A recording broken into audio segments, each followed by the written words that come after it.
friends, this is Tusk and Pine, a brand new oil paint brand from Jerry's Artorama. Jerry's Artorama is one of those online retailers that sells art supplies, and they occasionally have their own brands. This is such a new brand that when I was buying this paint a few days ago, they were still promoting the brand with brand new videos on YouTube and their Instagram and all that.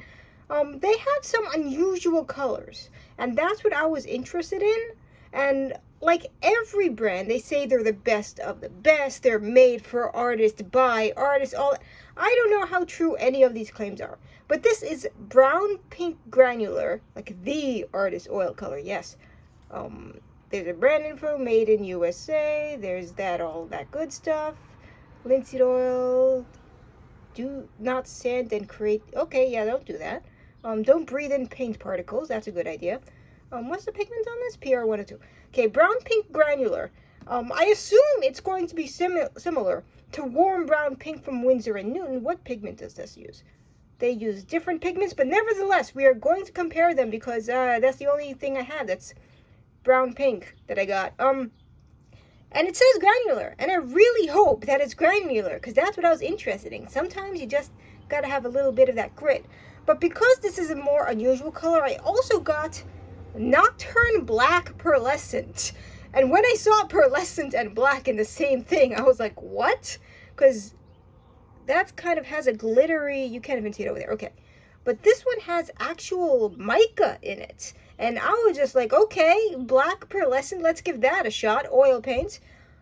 We are going to compare this with this, and then we're going to mix with a little bit of good old titanium white. We're also going to mix the Nocturne with the titanium and see if we get a glitter gray. That'd be interesting. But right now, let's look at this. We got everything going on. I have my window open a crack, so you might hear New York City noises. And yeah, these are brand new. I haven't touched them. Okay. Oh, that is a lot of oil to come out. That's a lot. I got this in the mail like 2 days ago, and so whatever's coming out is how it's coming out. You got this. We're gonna put it over here. That is pretty opaque. That is pretty opaque, like no transparency at all in that. We're gonna mix with some titanium white, see what we get out of it.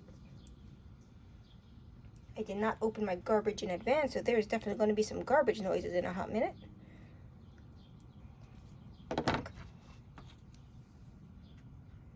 But right now, I'm not really seeing much in the way of the granular thing.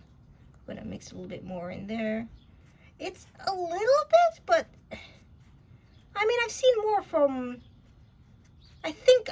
there's a little bit of a granular, but Williamsburg, a lot of their earth colors are granular too, but that's naturally granular. They don't promote that. They're not like, hey, this has grains in it. I'm not really seeing much in the granular. I expected more like from that one brand where they definitely put grains in it. The chunky stuff. You all know what I'm talking about. We're going to clean off this palette knife. And we're going to put it side by side with warm brown pink. Garbage noises. Now I'm going to put it next to warm brown pink and see. There we go. It does make a nice kind of flesh tone, but I know that I think there's definitely better uses for it that's other than flesh tone with slight granular properties. But the paint is coming out well. It's mixing well. It does, even with a bit of oil that came out with it originally. It's more like a coffee color compared to Winsor & Newton's warm brown pink. But when you advertise something as granular, I expect it to be a little bit more chunky than that. But as a basic paint, as oil paint just generally as it is, I am kind of liking it. This is warm brown pink is definitely more brown than pink. Brown pink from Tusk and Pine turns into more of a flesh tone. It kind of has a bit more coffee vibes to me, but they're not transparent at all. Yeah, I do like Tusk. I am kind of leaning that it's an okay, good brand. But it's not the granular that I was anticipating, honestly. I expected, yeah. It's not what I expected. But that's why I also got the Nocturn Black Pearlescent, so I can't just base it off of one thing. Normally I get ultramarine blue, but I have so much ultramarine blue from so many brands right now. I can't get any more ultramarine blue. Okay, now we're going to look at Nocturne Black and see if the mica, if this is just black or if it actually is shiny. Oh, I can see the glitter. I can see that mica. Oh, that is pretty. Can we actually see it on camera is the question. Can we see it on camera? No, it's not showing up. I assure you there's actually some glitter going on in there. But it is a nice strong black, even with the glitter. You got a little bit of titanium white. We'll see if it becomes a... If we mix this with a pearlescent, there's a few brands of pearlescent whites. Would it just be super glitter? Is that what's going to happen there? Super glitter gray? Okay. Tinting strength, low. How much is that going to... I hope that's coming up on camera. That is some glitter. It's not super strong, but the mica is definitely coming through, and low tinting strength, so that might be useful for other things.